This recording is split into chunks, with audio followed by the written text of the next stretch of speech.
मृत्यु एक ऐसा सत्य है जो सबके साथ घटता है, लेकिन मायने यह रखता है कि किन व्यक्ति के साथ कैसा घटा। संत के साथ हमेशा होश में होता है और संसारिक के साथ हमेशा बेहोश में होता है। संत हमेशा होश पूर्वक अपने शरीर को छोड़ता है, जिसको समाधि कहते हैं, लेकिन संसारिक व्यक्ति हमेशा बेहोश में शरीर छूटता है, जिसको मृत्यु कहते हैं। मृत्यु एक पड़ाव है, एक शरीर छूटना, एक शरीर मिलना। लेकिन समाधि जन्म मरण से मुक्त होने का एक पड़ाव है।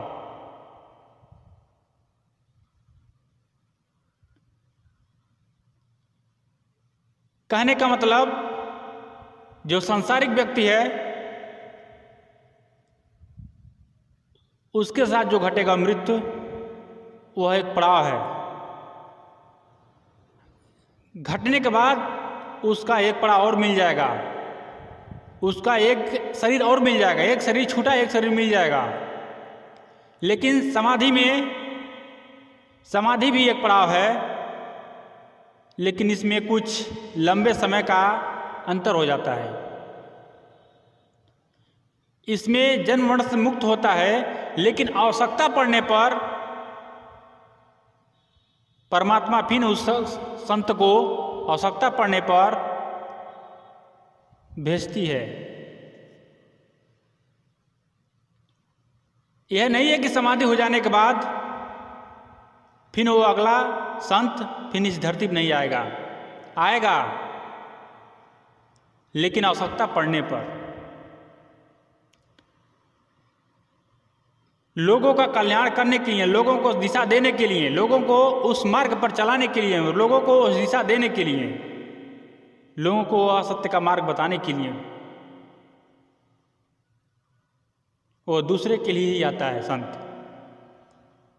और जो सांसारिक व्यक्ति है, जिसके जीवन में मृत्यु होगा, वो भी एक पड़ाव है,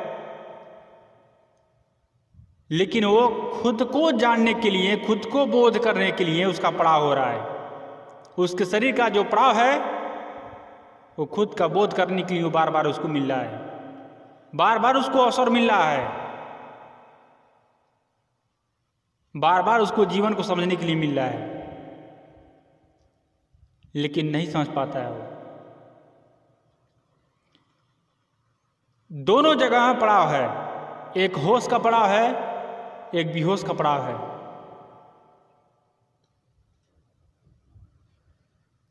और जिसने अपने जीवन भर होश का जीवन बिताया है, उसका ही जीवन होश पूर्वक अंत समय में छूटता है उसका शरीर।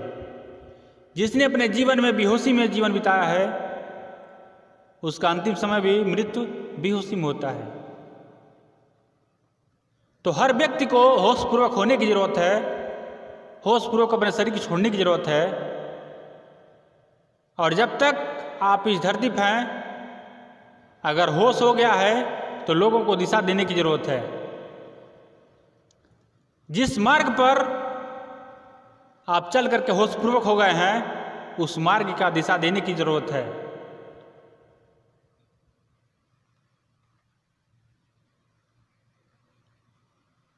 उसको मुक्त में दिशा देने की जरूरत है, क्योंकि अध्यात्म स्वतंत्र है, जीवन स्वतंत्र है। उसमें स्वयं के अनुभव करने के लिए कोई पैसा नहीं लगता है। जो भी लगता है, आपका समर्पण लगता है, आपका भाव लगता है, आपकी खुमारी लगता है, आपका समय लगता है, पैसा नहीं लगता है, जमीन जायदाद नहीं लगता है। वो धन से अनुभव नहीं किया जा सकता है, वो भाव से अनुभव किया जा सकता है, वो प्रेम से अनुभव किया जा सकता है, वो लगन से अनुभव किया जा सकता है।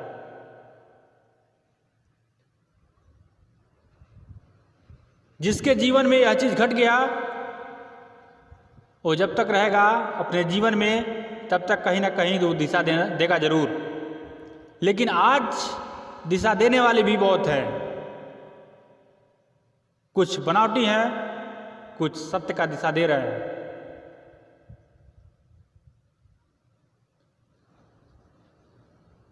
बनावटी का जीवन से अनुभव किया जा सकता है कि वो बनावटी है कि कैसा है।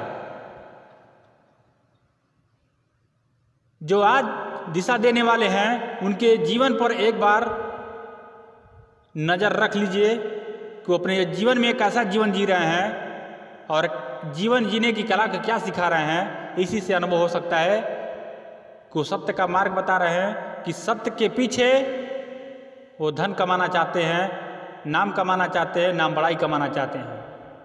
इसी से अनुभव हो सकता है। लेकिन जो सत्य का मार्ग बताएगा उसका जीवन भी एक संत का जीवन होगा, एक परिवर्तनकारी, एक क्रांतिकारी का जीवन होगा। जो कहेगा लोगों को भी दिशा देगा, वह दिशा अपने जीवन में भी वो उतारेगा। ऐसा नहीं है कि मंच से बोलेगा कुछ और अपना जीवन में परिवर्तन ही नहीं करेगा, अपना जीवन ही कुछ और बिताएगा।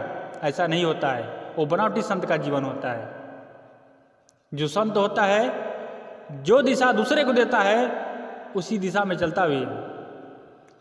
जिस दिशा में संत चलता है उसी दिशा का इशारा देता है लोगों में। संत कभी बनावटी जीवन नहीं जीता है। संत हमेशा होश का जीवन जीता है। जो दिशा देता है लोगों को उसी दिशा में अपने भी जीता है। संत का यही पहचान है। बनावटी संत का यही पहचान है कि महापुरुषों के सत्संग को सुन करके या किताबों को पढ़ करके लोगों को दिशा दे रहे हैं, लेकिन अपने जीवन में परिवर्तन ही नहीं है। अपना जीवन एक जानवर से भी बदतर है। उनका जीवन एक जानवर से भी बदतर है। लेकिन बातें करते हैं लोग बड़े बड़े, वो बातें केवल कॉपी किया हुआ है उन महापुरुषों का जो पहले एक समय था कि जो थे और दिशा देते थे और दिशा देकर चले गए, उन्हीं का वो लोग कॉपी करते हैं।